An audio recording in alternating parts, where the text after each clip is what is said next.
सभी ने भोलेनाथ की स्तुति की और कहते हैं कि भोलेनाथ जितना जल्दी क्रोधित होते हैं उससे जल्दी प्रसन्न हो जाते हैं, क्योंकि ये भोले भी हैं और भाले भी हैं। इनके दो नाम हैं, एक भोले और दूसरे भोले।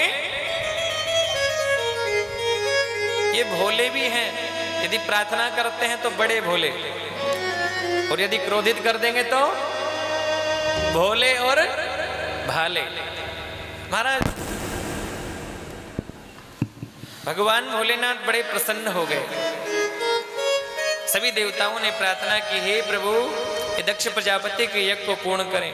अब दक्ष प्रजापति का यज्ञ पूर्ण कैसे हुए? बोले दक्ष का सर तो जल करके स्वाहा हो गया, बोले दूसरा सर लगाया जाए कोई ना कोई।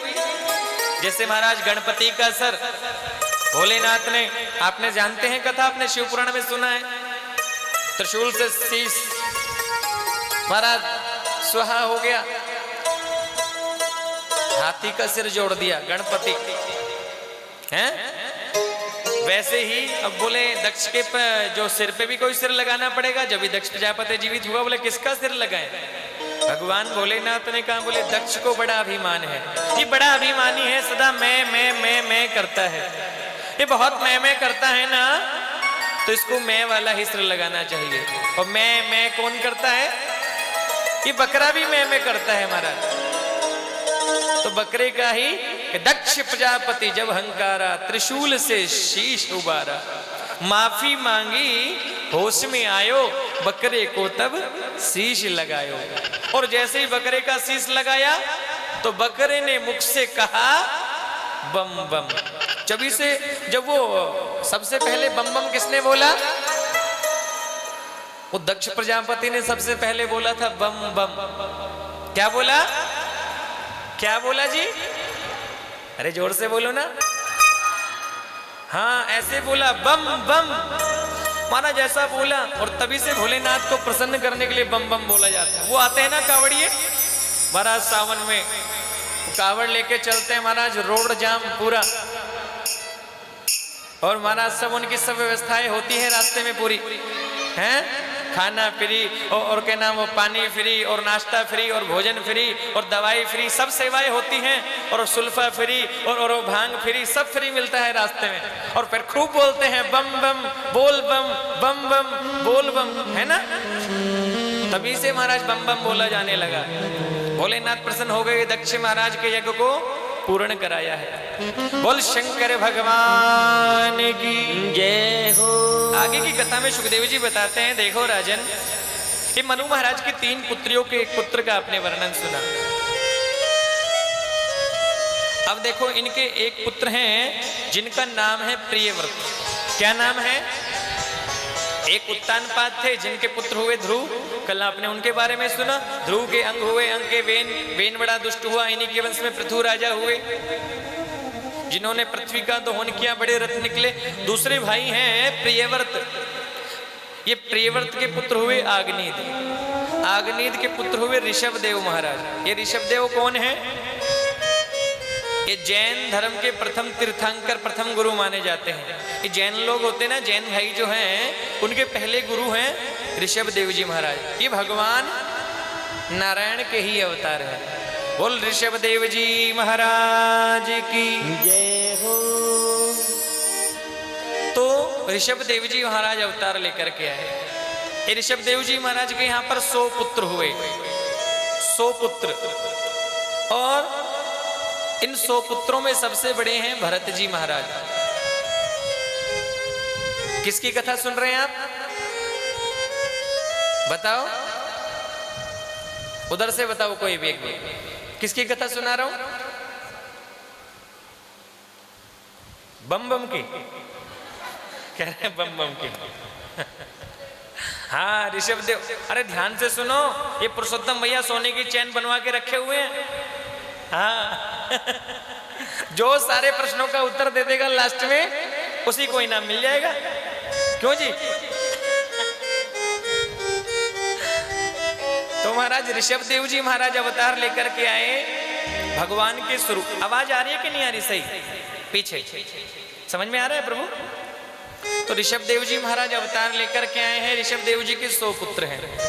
100 पुत्रों में सबसे बड़े हैं भरत जी महाराज। ये ऋषभ देव जी महाराज अपने पुत्रों को उपदेश करते, बेटा तुम राजा हो, राजा का परम कर्तव्य है कि अपनी प्रजा का पालन करें, ये धर्म है।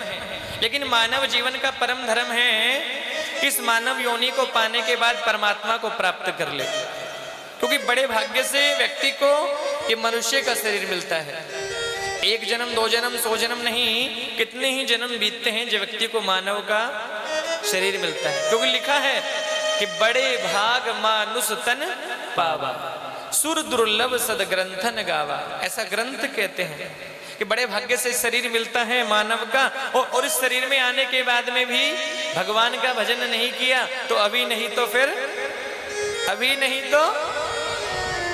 महाराज ये शरीर मिला है, अब की बार बना के भेज दिया पंडित जी, बोले खूब कथा सुनाओ, खूब भजन करो, और अभी भी भजन नहीं करेंगे तो अगली बार वो वाणी नहीं देगा। अगली बार अब की बार 2 हाथ लगा के भेजे, 2 पैर, बोले कि ताली बजाना और मुख से कीर्तन बोलना। अब ताली भी नहीं बजाएंगे और कीर्तन भी नहीं बोलेंगे, तो फिर अगली बार क्या करेगा महाराज? 2 हाथों की बजाय 2 पैर लगा के भेज देगा। फिर बोलना चाहेंगे राधे राधे, राधे राधे नहीं बोला जाएगा, फिर क्या बोलेंगे? बोले म्याऊ म्याऊ, फिर राधे राधे नहीं बोल पाएंगे महाराज। अरे क्या पता अगले जन्म में वो कुत्ता बनाएगा, बिल्ली बनाएगा, पशु बनाएगा, पक्षी बनाएगा, वो नेता बनाएगा, छोटा बनाएगा, बड़ा बनाएगा। ये प्रभु कृपा से शरीर मिला, अभी भी भगवान का भजन नहीं किया तो अभी नहीं तो फिर कभी नहीं। बेटा मानव जीवन का परम धर्म है परमात्मा को याद करें। इस जन्म में भगवान को याद करना ही मानव जीवन का परम धर्म है। एक संत बोलते हैं कि अपने बच्चों को कोठी, बिल्डिंग, गाड़ी, मोटर, कार दो या मत दो, कि अपने बच्चों को कोठी, बिल्डिंग, मोटर, गाड़ी, कार देना या मत देना, लेकिन उनको संस्कार जरूर देना।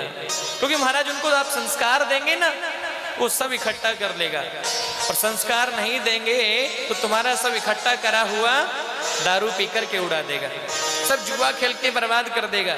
इसलिए अपने बच्चों को संस्कार देना। ऋषभ देव जी महाराज अपने पुत्रों को उपदेश करते हैं कि बेटा जीवन का परम उद्देश्य है परमात्मा को प्राप्त करना। दुकान पर बैठकर धन कमाना ये धर्म है, ऑफिस जाना, दुकान पर जाना, फैक्ट्री चलाना ये भी धर्म है।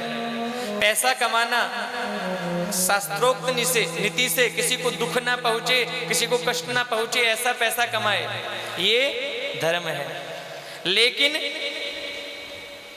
परिवार का, बच्चों का पालन पोषण करना ये भी धर्म है। पत्नी का पालन पोषण करना, बच्चों का ध्यान रखना, परिवार में, समाज में इज्जत से मकान बना करके रहना ये धर्म है। लेकिन ये सब करते करते करते करते हम परमात्मा को सदा याद रखें, परमात्मा का भजन करते रहें, ये मानव जीवन का परम धर्म है।